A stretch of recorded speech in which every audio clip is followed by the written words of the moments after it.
की जय, श्री नगरी निवासी भगवान की जय, श्री नगर बिहारी महाराज की जय, परम गुरु भगवान की जय।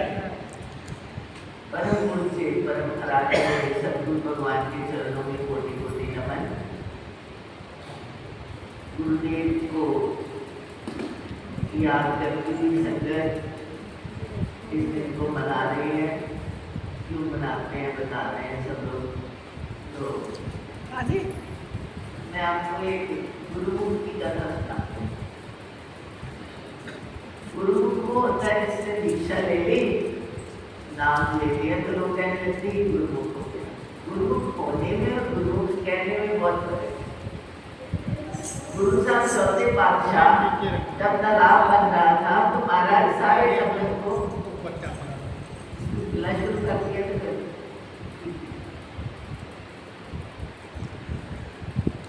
जब तालाब अमृतसर के तालाब की खुदाई हो रही थी तो गुरु महाराज जी संगत को जो भी मिलने आता उसको आदेश करते कि आपने पूरी सेवा इसमें दे दी। शौक से लोग सेवा भी करते थे, शरीर से भी, और दूसरा मन पड़ता था, धन से भी करते थे। रोज संगतें आती थी, कभी किसी जगह की कभी किसी जगह की। एक बड़ा गरीब भक्त था, वो भी किसी के साथ चल दिया और गया वहाँ सारा दिन सेवा करी। शाम को जब वापस आना था तो गुरु महाराज जी कहते हैं प्रेमी तेरे को 100 रुपया सेवा लगेगा। आज की बात नहीं है ये। जब दरबार साहब के तालाब की खुदाई हो रही थी, 1 रुपये की बड़ी गर्मी मन थी, तब उसने कहा कि आपको ना 100 रुपये सेवा लगानी है। उसने हाथ जोड़े, वापस आया। अब आके अपने परिवार को, उसकी पत्नी थी, उसकी एक बेटी थी और वो तीनों जने थे। तो उसने अपने घर वालों से कहा कि ऐसे ऐसे गुरु महाराज जी ने कृपा करके मुझे उद्योग दिया है, तुम सबके पास जो इकट्ठा करो, मुझे बताओ 100 रुपया मैंने सेवा देनी है। अब रोटी तो मुश्किल से चलती थी, 100 रुपया कहाँ से आना था। तो उसकी बेटी भी बड़ी बोली वाली, कहती पिताजी आप ऐसा करो, आप मुझे किसी सेठ के यहाँ भेज दो, 100 रुपया मिल जाएगा, आप हमारी भी तो सेवा दे आना। उसकी माँ बोली क्यों, मैं देता हूँ, मेरी बेटी को भी है, मैं दे दूँगी। मैं सारी उम्र किसी के घर झाड़ू की बर्तन की सेवा कर दूँगी और 100 रुपया मिल जाएगा तो वो आप हमारे को दे देना। वो कहता है हथौड़ी बेटी पिटने को तैयार है, बच्चे तो क्यों ना मैं ही निकल जाऊं। तो वो कहते हैं कि अगर आप निकले तो हमारा क्या बनेगा। तो हार के वो बच्ची जो की बेटी, उसने कहा पिताजी आप कहते हो हर काम गुरु महाराज जी करते हैं, तो अगर गुरु महाराज जी ने ये सेवा लगाई है तो वो ये काम कैसे करना है ये भी बता देंगे। आधी रात हो गई है, हम सोचते जा रहे हैं, चलो आज सोते हैं, सुबह अपने आप पता चल जाएगा कैसे करना। चलो सोने के बाद क्या हुआ, सुबह सुबह मुनादी हो गई। वो करते हैं ना, वो ऐसे लेके सुनोती कहते हैं, वोटिंग के टाइम बहुत लोग आते हैं, कोई ड्रामा हो कोई कुछ, उसकी एडवर्टाइजमेंट करते हैं। तो वो क्या कर रहे थे उस टाइम पे, मिस्कीनिया नाम का वो था जो लड़ाई करते, कुश्ती करते, कुश्ती वाला पहलवान, उसका नाम मिस्कीनिया था। इतनी देर हो गई थी उसकी कोई कुश्ती हुई नहीं, क्योंकि जिसने मरना हो वही उसके साथ लड़े और इतना तगड़ा था। तो मुनादी हो रही थी जो मिस्कीनिया पहलवान के साथ लड़ेगा और हारेगा उसको 500 रुपये, और जो मिस्कीनिया को हराएगा उसको 1000 रुपया मिल जाएगा। अब मैं मेला में ये बात सुनी, तीनों जने खुश हो गए। भगत जी कहते हैं कि लो भाई हमने तो 100 रुपये सेवा देनी है, तो हारने में भी 500 मिल जाने, मैं बचा या नहीं बचा, मेरे गुरु का वचन तो बचेगा, तो जाके ही पैसे चढ़ा देना। चलो दीदी हुआ। अब मिस्कीनिया बड़ा घरान है, बहुत सालों से कभी कुश्ती नहीं हुई, और सोच रहा है कि मेरे साथ कुश्ती जो करेगा उसका क्या बचाव होना है। टाइम राजा ने फिक्स कर दिया था, टाइम पे लोग आने शुरू हुए, और एक तरफ से ये निकला, दूसरी तरफ से वो पतला सा कमजोर सा बचा।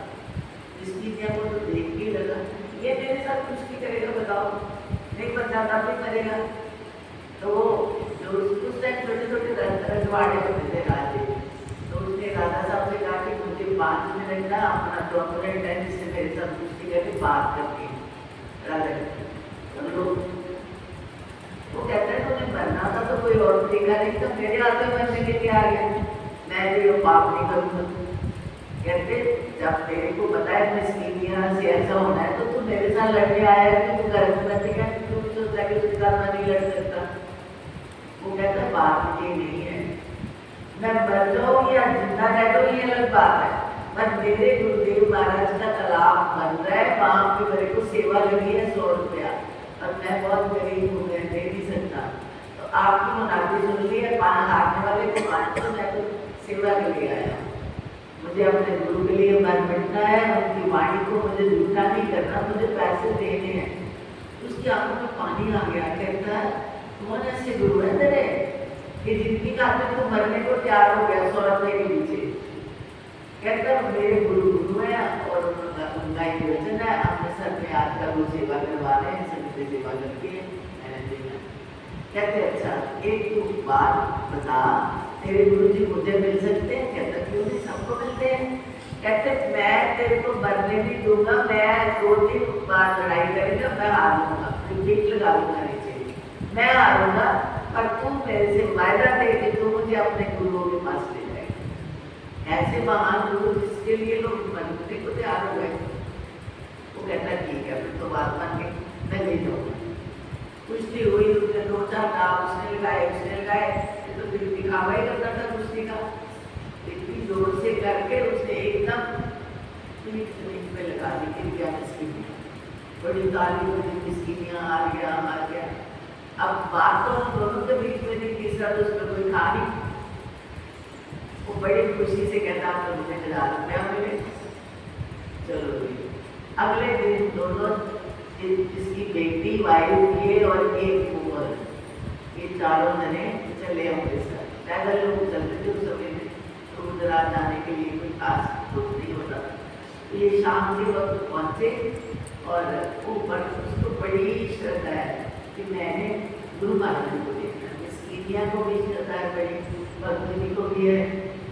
सारे जने पहुँचे तो गुरु साहब ने बिना जान पहचान के सदगुरु अंतर्यामी होते, पूर्ण सदगुरु की तलाश नहीं करनी पड़ती, वो शिष्य की तलाश कर लेता है।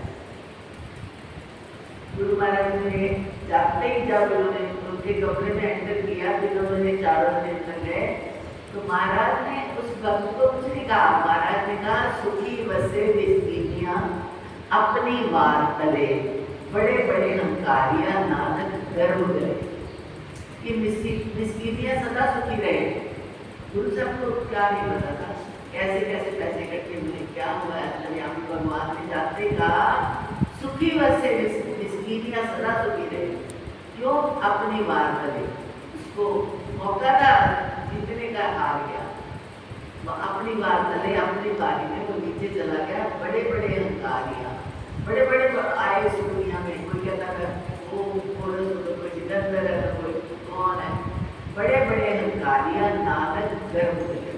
गुरु साहब ने कहा है कि वो गर्भ में ही उनकी मृत्यु हो जाती है, या गरीबों की तरह बड़ा सुखी जीवन जीते हैं, पर वो सच्चा है जो गुरु का सच्चा प्रेमी बन जाता है। ये इतिहास सच्चा इतिहास है। गुरबानी के जो वर्तमान है उसमें उनकी कथा लिखी है, उसकी नदी, और अक्सर आप गुरुद्वारों में सुनते हैं। तो इस सब का कहने का मतलब ये है कि गुरु महाराज जी कितने बड़े रुतबे के मालिक हैं, क्योंकि एक झलक पर बांटने के लिए बंदा अपना जीवन कुर्बान करता है, तभी आप गुरु बन सकते हो। वरना मनमुख तो सारी दुनिया है, मन में जो आया कर लिया, नहीं आया तो नहीं किया। गुरु महाराज के मुखारबिन से निकले हुए शब्दों पर जो उतर जाए, 1 मिनट की देरी ना करे वो गुरु को, और जो अपने मन की माने, गुरु महाराज जी से सुन लिया पर माना नहीं, वो मान।